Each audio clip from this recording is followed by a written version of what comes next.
Bismillahirrahmanirrahim. Welcome to Eng455 lecture number 3, Linguistics. In our previous lectures, we have discussed so far what linguistics is and what linguistics is not, how linguistics is quite different from the traditional grammarian's approach, and what were the different areas in which they have clash in between. In the second lecture, we studied how, when we define language as a human aspect, how language of humans, or you can say that how the human communication is different from animals' communication. And we studied 15 features on the basis of which we compared human communication versus animals' communication, and we came to know that how the human communication on the basis of features like displacement, creativity and pervasiveness, on the basis of these features, the human communication was regarded as language. So we can say that language is actually a human capacity. Some psychologists and linguistics, though they still believe that human communication is also some sort of language, but this thing is quite disputable and the issue has not been resolved so far. So we will focus our attention now on language of human beings, language as human capacity. Our today's lecture is based on different aspects of language.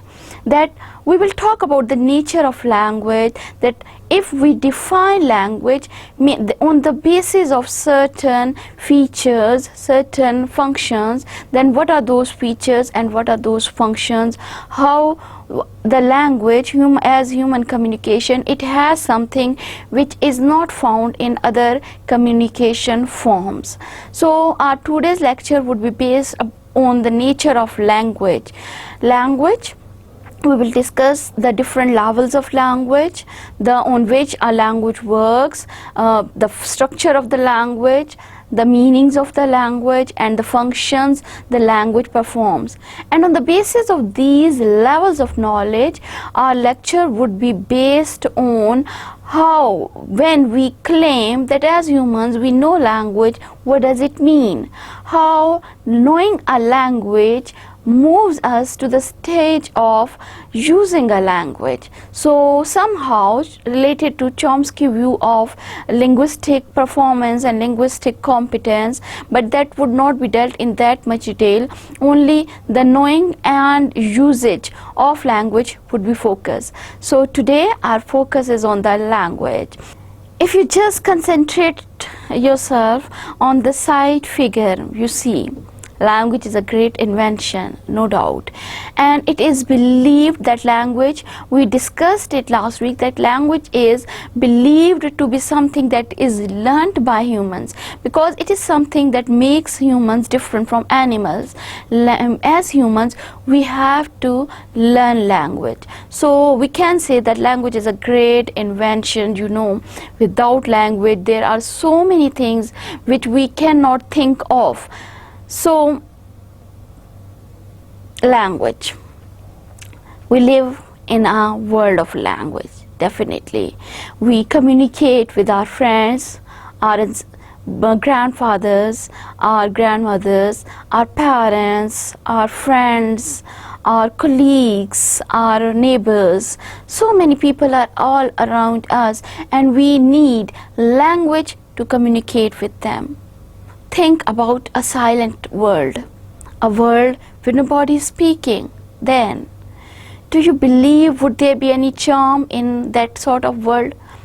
Obviously not, because language is something, a gift of God, we can say, that has made this world beautiful, that has given a different color to a culture, a different perspective to the terminology of culture, and added so many colors to this thing, added so many colors to our life actually. But When we use language as simple normal human beings, we are not very much aware of the value of language or the nature of the language that we are using, as we are concerned with it as a linguistic. When we study linguistics, as a linguist, we will realize that language is a very complex social phenomena. Yes, it is a phenomenon which is never given value in our normal life, but as a linguist, we come to know that when we study human language, when we differentiate human language from animal communication, when we talk about the nature of language, when we talk about the structure of language and its functions, then we come to know, then we can make it clear that language is in fact a very complex sort of social activity. Yes, it is a tool for social activities, a lot of activities in our life, communication activities that are based on the usage of language. Now, what are the different aspects of language? Different aspects of language: that language has a proper structure, language has meanings, and language has functions. These three aspects are very much a part of every human language. Every human language, I mean the 7,000 languages that are being spoken right now in the world, according to UNESCO report 2013, that there are almost 7,000, 6 to 7,000 rather, that are being spoken right now. So all of those languages, I'm not talking about any particular language, I'm not concerned with English language right now, I'm just talking about a language, whether it's an Urdu language, whether it's a Punjabi dialect, whether it's a French language, whether it's Dutch or Polish, whatever language of the world it is, it has three aspects. A language always and always has a proper structure, a proper form in which it displays itself, not only in spoken form but also in the written form. Consider the example, मैं खाना खाता हूँ, from your own language.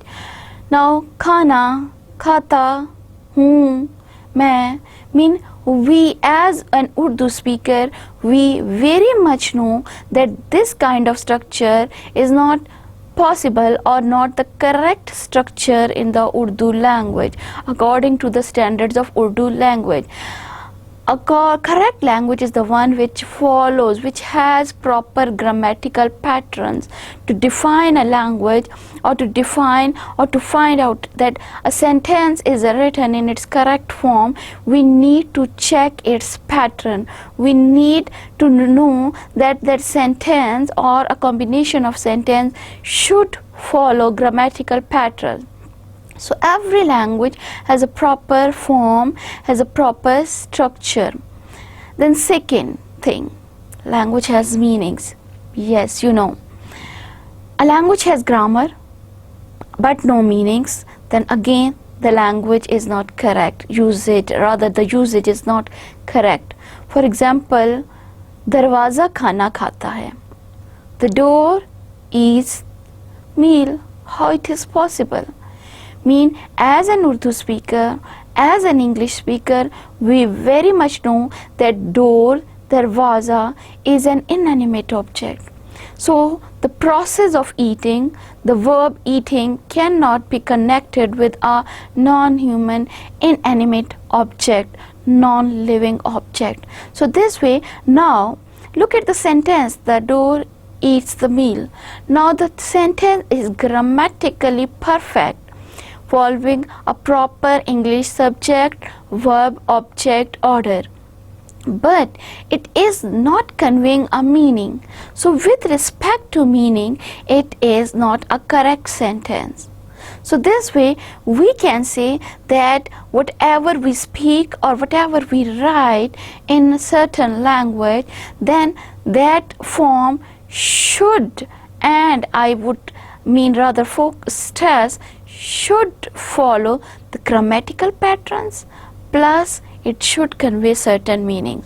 So grammaticality and the meanings, these are semanticity, you can say. These are the two essential features to check that whether a sentence in a language is correct or not. Now the third aspect of the language, functions. We know a language, we know what is a proper structure of a language, we know what words we are going to use, we know what is the meaning of those words or the sentence that we are going to say. But according to the context, we need to redefine our choice of the language. So again, language has functions. You can use language to perform so many functions. For example, it can be a just weather statement. Today is a nice, pleasant weather. But I can convert the same sentence, same statement into another sentence form. Wow, what a lovely weather today. So again, now I have changed that statement into an exclamatory sentence. Again, is the weather lovely today? Making a question. So this way, every language statement or every sentence in a language, in a particular language, can be used to perform so many functions. And it all depends definitely on the context. Sometimes it does not depend on context. But again, language has functions. If we know how to write a proper correct sentence, we have the meanings, we have the semantic knowledge about that sentence. But if we don't know what would be the proper context to use that sentence, then our language or knowledge of that language would be incomplete. So a language has three aspects. It has form, it has meanings, and it has functions. On the basis of these aspects, the linguists, they have defined certain levels of language, and they are known as bottom-up levels of language. If we divide language, or if we analyze a language and we tear it apart, every single bit of it, then at the very lowest level we will find a sound. And yes, and that study of that sound is phonetic. I would repeat the same sentence, today is lovely weather. Now just if I tear apart, there are so many words. Today it is lovely weather. So many words are there and they are arranged to make a sentence. If I break every single word and then get that these are the sounds of English language, today, today, today, the sounds. So I'm separating now the sounds, lovely, and again in lovely, two syllables, lovely, but again inside that syllables sounds lovely. So this way we can separate a single word into bits of sounds, and the study of those sounds is known as phonetics.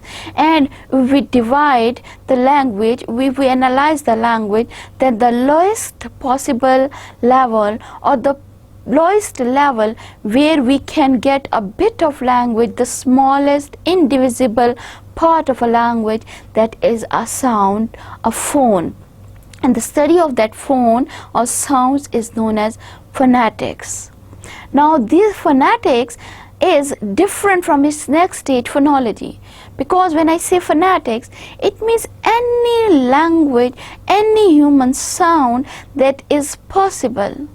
Is not concerned about the sounds that are being produced in English language, the sounds that are produced in Arabic language or in Urdu language or in Mexican language. I'm not concerned about the language, rather I'm concerned about the sounds, human sounds that can be produced by using our vocal auditory organs. So the study of those sounds regardless of any specific or particular language is known as phonetics. The next level, the up level, I'm not moving from top to bottom, rather I'm moving from bottom to up approach. That's why it's known as bottom up levels of language.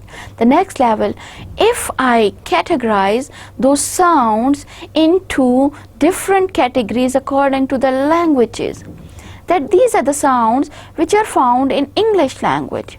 You know, there are 44 sounds in English language. So that is another question, that I am very much concerned with the sounds found in English language. So now my focus on the sounds is with respect to the language. Then this sort of study of sounds is known as phonology. When we study the sounds produced with respect to a particular language. For example, in Urdu, if I say a, ba, pa, ta, these are the sounds in Urdu language. In English language, ka, ga, pa, ba, da, tha, these are the sounds of English language. Now I'm differentiating, I'm actually making a dividing line between the sounds produced in different languages. Then I'm very much focusing myself to a particular language. So such study is known as phonology. The next level is related, that when the sounds are combined to form the words, that is known as morphological level. So that is the third bottom up level, that is morphology, when we are concerned that how different sounds are combined to create different words. And if we move towards the next level, then how those different words, they give different meanings, and again when they are arranged in certain form, then they are known as syntax. So arrangement of words into phrases and sentences and their study is known as syntax. And again, how different words mean something, how the combination of different words means something, that study is a part of semantics. And a new discipline as well, that is pragmatics. We will study it in detail. So these are the bottom up levels of language. Now we will discuss each level separately, but with respect to the aspects. So you can say that I have combined language aspects, that is form, meanings and functions, with respect to levels, because there are certain levels which are linked with the grammatical studies or the structure of the language, and some of them are linked with the meanings of that language. So I would like to start with language form. And in language form, what are the disciplines inside the linguistics where we study the language form? The first one is phonetics. Again, to describe, as I have defined it earlier, that phonetics is the study of human sounds. I am particularly focusing on human sounds, that when we study these human sounds, such study is known as phonetics. And further, the phonetics is divided into three sub-branches: acoustic, articulatory and auditory phonetics. The way we produce certain sounds. Pa, I am using particular vocal organs to produce this sound pa. Certain organs that are only and only used when I pronounce this particular sound pa. So study of such the way we utter a sound, the study of the ways we articulate sounds is known as articulatory phonetics. So when we pronounce certain sounds, then these sounds, they travel in air, as I said earlier, and they have proper medium to propagate. So the branch of phonetics which studies with the propagation of sound waves within certain medium is known as acoustic phonetics. And again, there is another branch of phonetics. Definitely, we articulate a sound. The sound travels through a medium, and then it reaches towards its destination, towards its listener. What is that? Ear. When I speak certain sounds, they travel through the air and they reach towards a certain destination, that is ear. And the branch of phonetics which studies with the phenomena that how sounds are actually perceived, how we get these sound waves, and how inside the ear there are certain parts which again reinterpret these sound waves into certain messages and conveys it to our brain. So this branch of phonetics is known as auditory phonetics. So phonetics is all about this, that when we study with the propagation of sound, with the transmission of sound, and with the perception of sound, this is known as phonetics. Our next level is phonology, and again related to the structure aspect of the language. Phonology, again, when we study the sounds of a particular language, is known as phonology.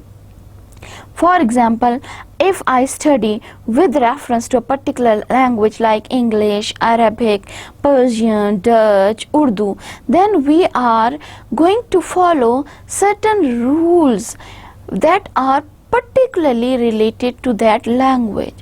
It doesn't mean if I am an English speaker, I am allowed to pronounce any sort of sound and put it like this is an Urdu, this is an English sound.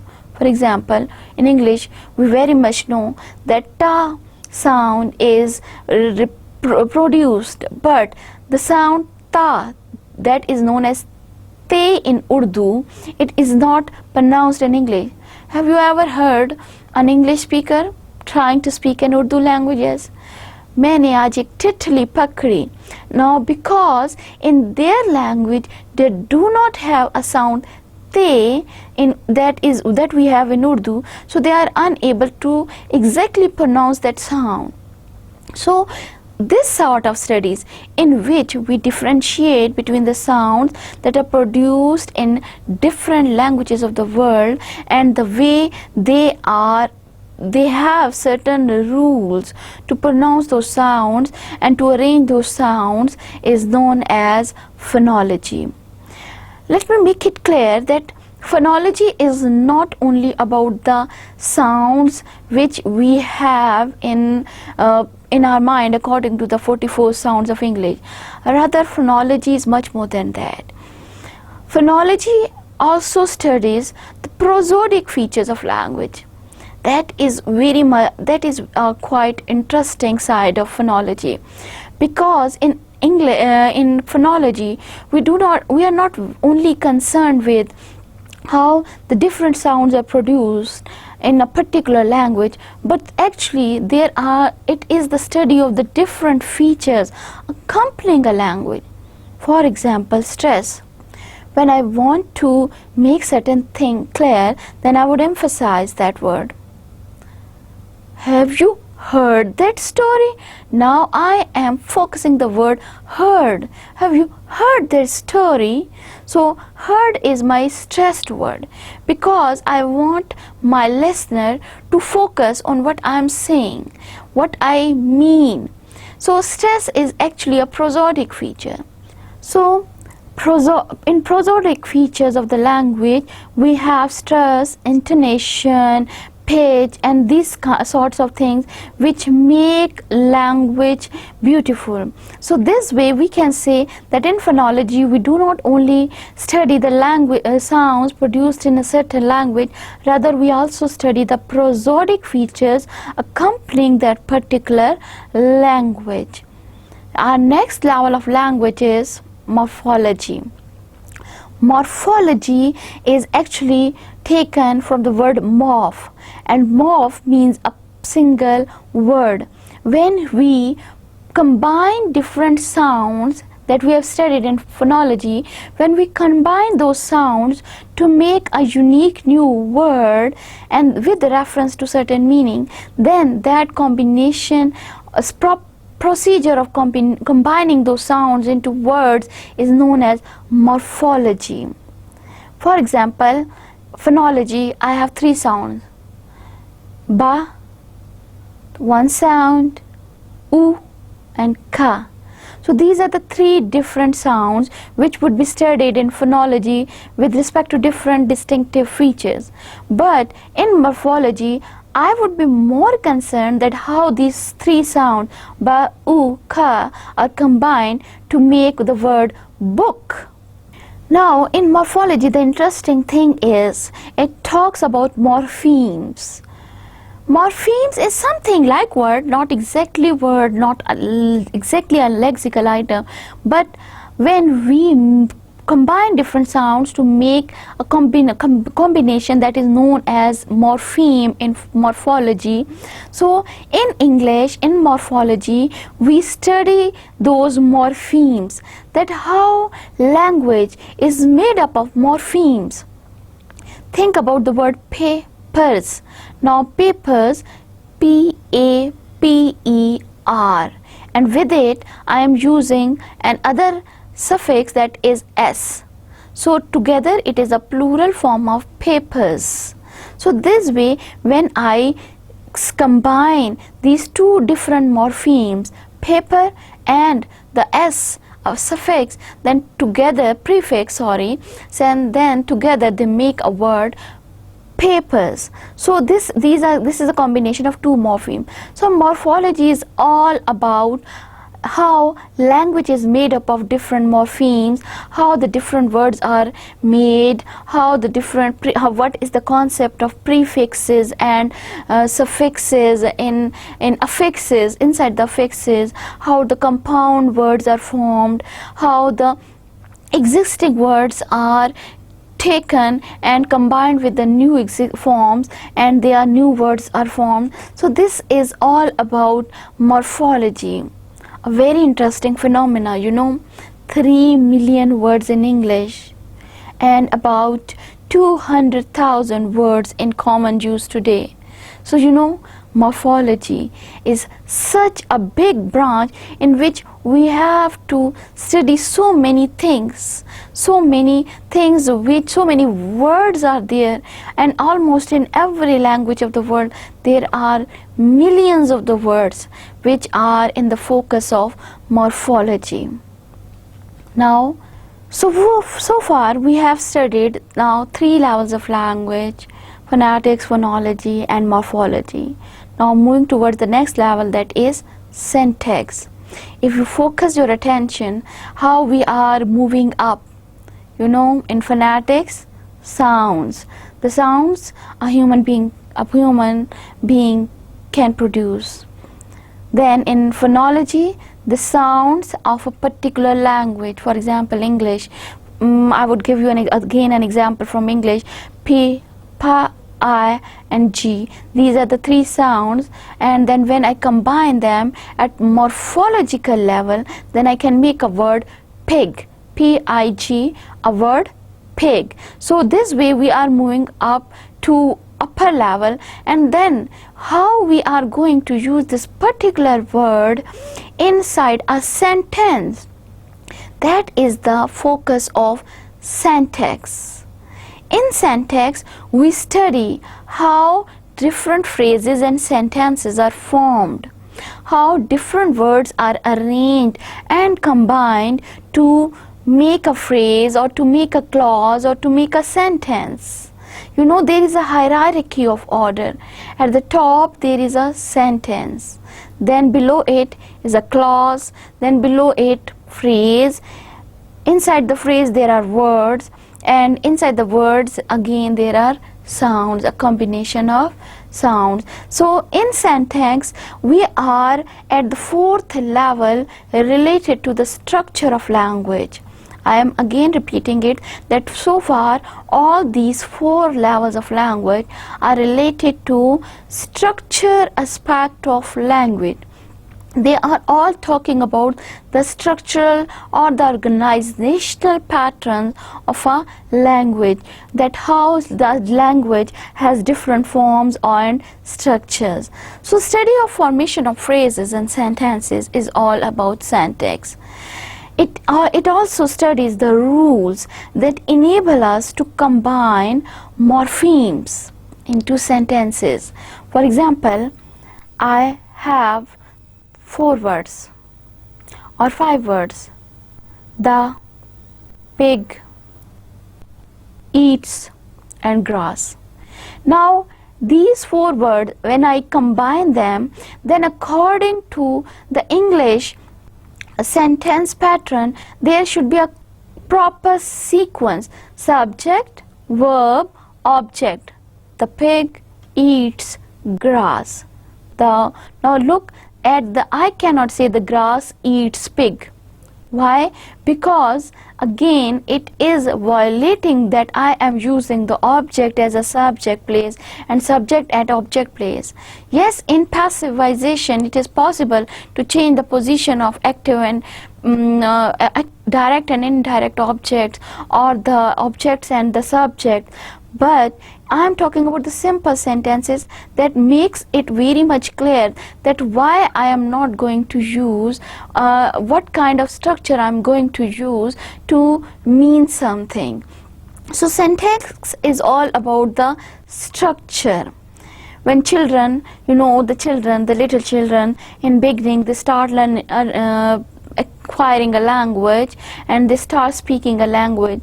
At the beginning level they acquire sounds, and then at the next level they acquire the sounds of their own language, their mother tongue, the language that is being spoken by the people around them. And then at the 3rd level they acquire the words, morphology, and at the 4th level they learn how to put these words together to mean something, in a proper organizational pattern. Why a verb cannot lead a subject? Why cannot I say in, come? Why I am forced to say come in? Because every language has its own rules, has its own structure, and in syntax structure is very much important, because we need to know this proper structure of a language when we are learning it. So this way syntax is the study of arrangement of words in the form of phrases and sentences on the basis of certain rules.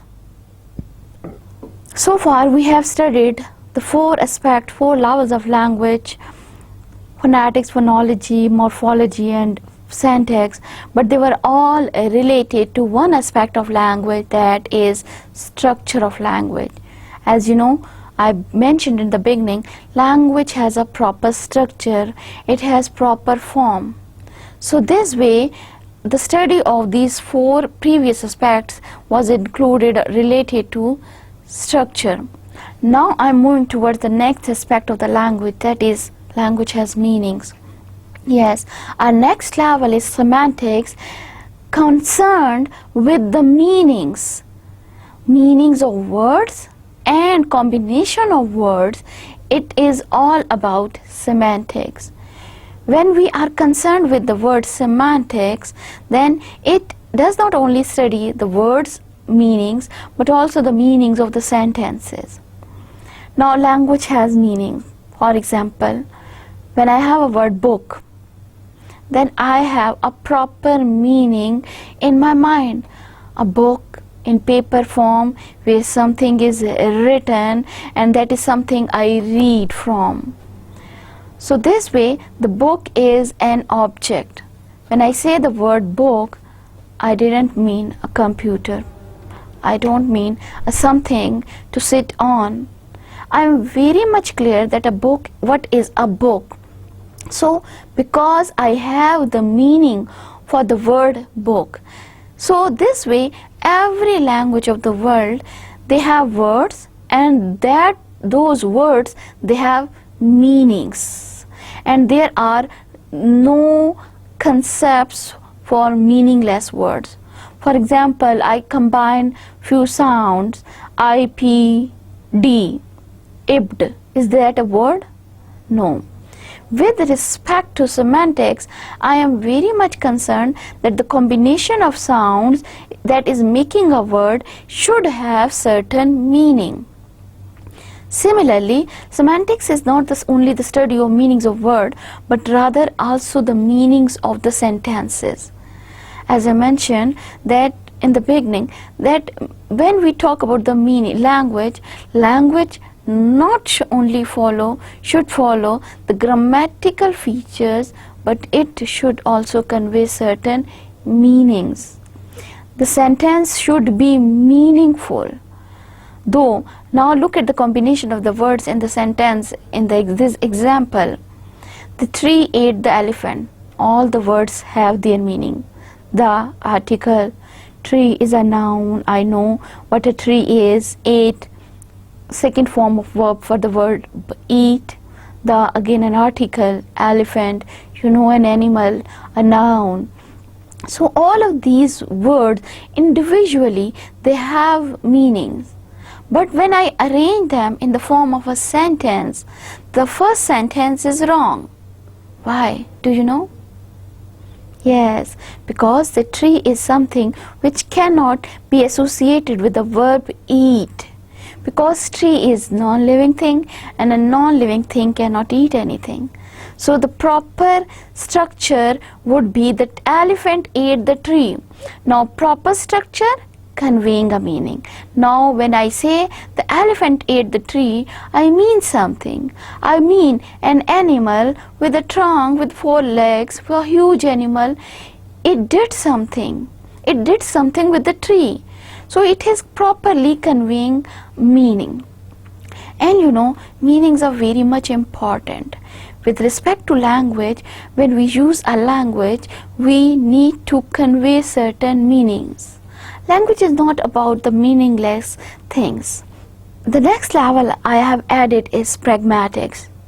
Quite a recent branch, again related to the meanings aspect of language. Now it is a very interesting phenomena that language has 2 levels of meanings, at surface level and at deeper level. When I say something at surface level, maybe sometimes, yes, the surface levels and the deep level meanings are the same. When I say come in, I mean something, I mean a person should come inside. So the meanings are same at surface and deep level. But when according to the situation, I use a particular combination of words to mean something different, what I am saying, that sort of study of meanings is the concern of pragmatics. In pragmatics, we study the intended meanings of the speaker.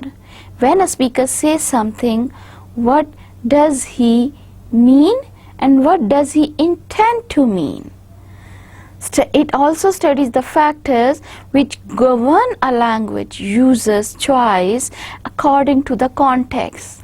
According to the context, we can have a variety of usages of languages. Over here, you can also add the category of metaphors. The walls have ears. At surface level, you will think about it. If I only mean surface level meaning, the ears, walls, how these 2 things are related? Because walls are something which actually don't have any ears. So at surface level, the sentence seems to be incorrect. But when I'm talking to a friend and I'm whispering something into her ear, and then I look here and there and say, walls have ears, then I mean something. Yes, what does it mean? Yes, right. I mean something is overhearing us. That there are people, there are certain things around us which are attentive towards us, which can catch our words. So we need to be very careful. So this way, the usage of this metaphor, the usage of this sentence is very much related to the context. So pragmatics is the study of meaning with respect to the context most of the time. So this was the next level of language. Now we will move towards the next aspect of language. As we said that language, it has structure, language has meanings, and language has functions. Yes, the proper active part of the linguistic knowledge. We know a language, but that knowing is not enough. We should use that language to show our knowing. Actually, this is the way we use a language, and that is related to the functions of language. Language is highly developed form of communication, human communication, which has a variety of functions. You know, I use language to talk with my friends. I use language to teach you.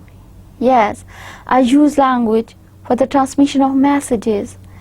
I can use language for various social activities, reading, writing, talking with my friends, enjoying myself in a party, but not standing alone silently. Definitely talking to my friends and talking to the people around me. So this way, language, it has a variety of functions. Language is all about usage. When we have the knowledge of the language, we should have the knowledge how to use it, and according to the context and according to the situation. And as users of language, we do not only have the knowledge, but also we use language. We have the functions of language. So far we have studied about the different aspects of language, about its form, about its meanings, and about its functions. Now, knowing a language. Yes, knowing a language means that you can communicate in that language. You can speak and be understood by those who know that language. For example, if I know English language, knowing English language means that I am able to speak English, and at the same time I am able to understand all those people who can speak English. So this is the knowing a language. As an Urdu speaker, I should be able to know that if I am saying something in Urdu, that is Urdu, and the people around me, they can understand me, and I am also understanding them. So this way, this is all about knowing a language, that you are fluent in a language, you can speak it, you can use it to communicate with the speakers of that particular language. Now, different nations of the world, they have different sorts of languages. There are certain communities of the world which are monolingual.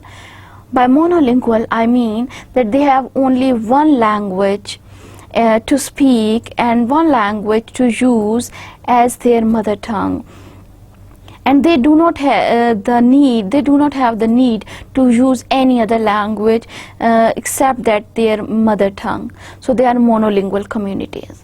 Then there are bilingual communities, and you know, I believe that today most of the communities of the world, they are bilingual, because as a global village we are supposed to communicate at two levels, not only with the people around us, not only with the people inside my community, but also with the people outside my community. I need to communicate with the people of other communities. So this way I need to be bilingual. Bilingual means knowing two languages, that you need to learn two languages, and you can speak two languages. Then again, there are certain communities which are multilingual. Multi mean more than one, that these communities, they use variety of languages to communicate. For example, my mother tongue is Punjabi, my national language is Urdu, and I can speak Punjabi and Urdu. And right now, I am communicating in English. So I'm a multilingual because I'm using a variety of languages. So today, the people, they are not only have knowledge about one language, rather they can speak variety of languages for different purposes. Now, knowing a language. Look at the interesting, I found this cartoon very interesting, so I downloaded it for you. That how the people, they appreciate each other for knowing language. How the knowledge of a language is very much important. And when you know a language, you have linguistic knowledge. Now, when I mean linguistic knowledge of the language, there are two levels.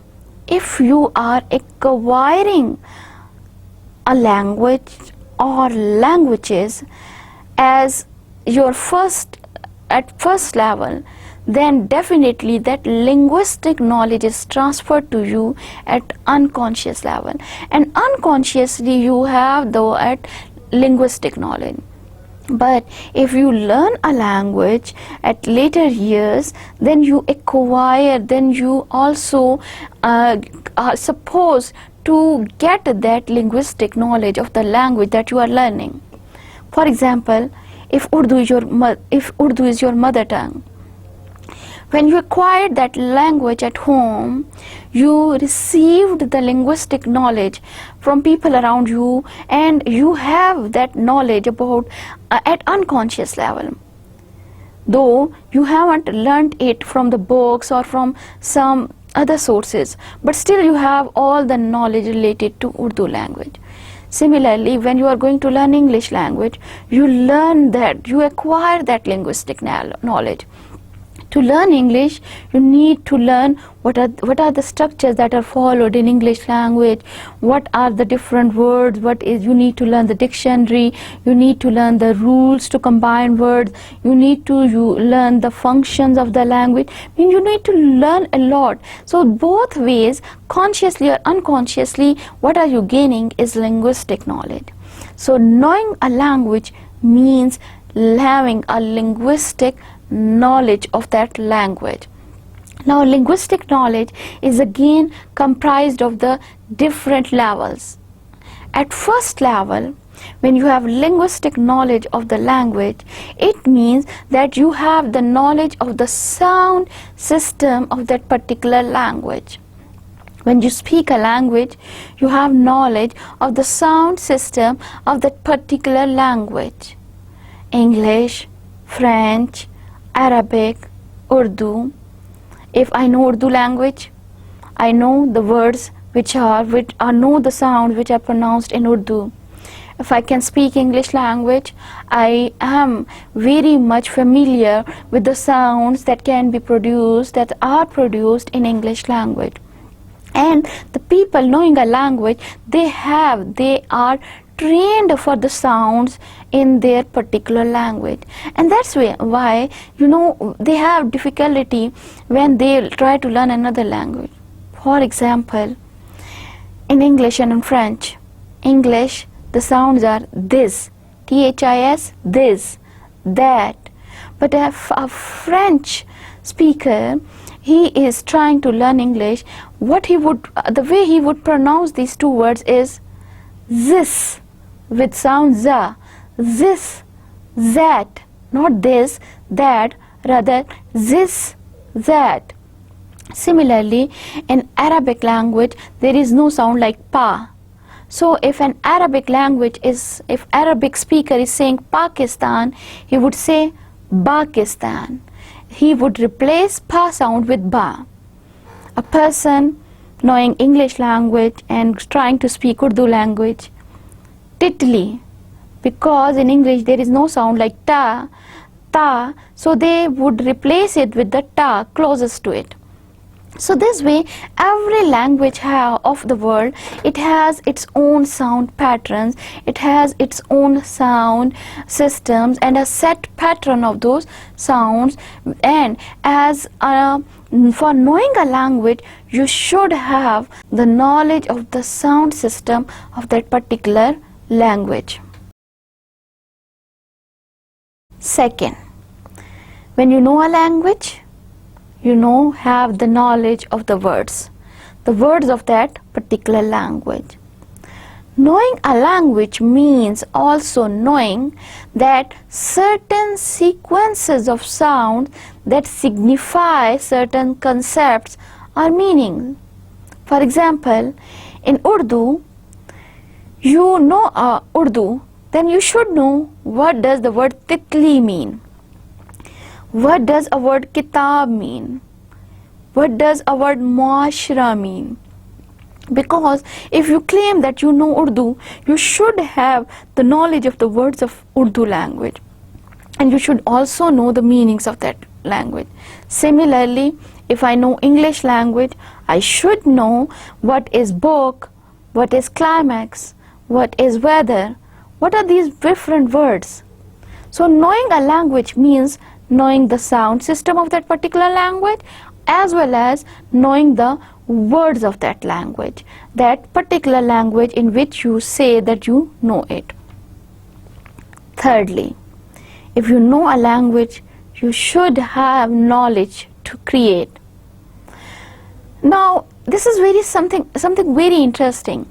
A child is born, he or she learns language from his parents, and in beginning she acquires words, he learns the structures, but there is no specific dictionary of the world which contains all the possible sentences and the words of that language. If in Urdu there is no claim for a dictionary that contains all the sentences which are possible in Urdu. By using the knowledge of the words, by using the knowledge related to the structure of the language, I can make a variety of sentences. I can create a variety of sentences. So, as a user of a language, knowing a language means that you have the ability to create complex, novel, long sentences in that particular language. And this is all based on the knowledge of your existing language knowledge. You know a language, you know the words, you know its rules, and you have the ability to create lot of sentences in that language. Now, fourthly, knowing a language means you have the knowledge of sentences and non-sentences. You know that as a speaker of a particular language, what are the sentences structures that are possible and which are impossible. You know which grammatical patterns would be right and which would be wrong. So this way you have the knowledge about sentences and non-sentences. You have the knowledge about novel sentences, you have the knowledge about the lengthy sentences. For example, look at these two sentences. John is anxious to go. Another sentence. It is anxious to go, John. Do you think both of the sentences are right? Do you think that? Oh, yes, definitely no. Because as a user, as a speaker, as a knower of English language, I believe that the first sentence is right and the second sentence is wrong.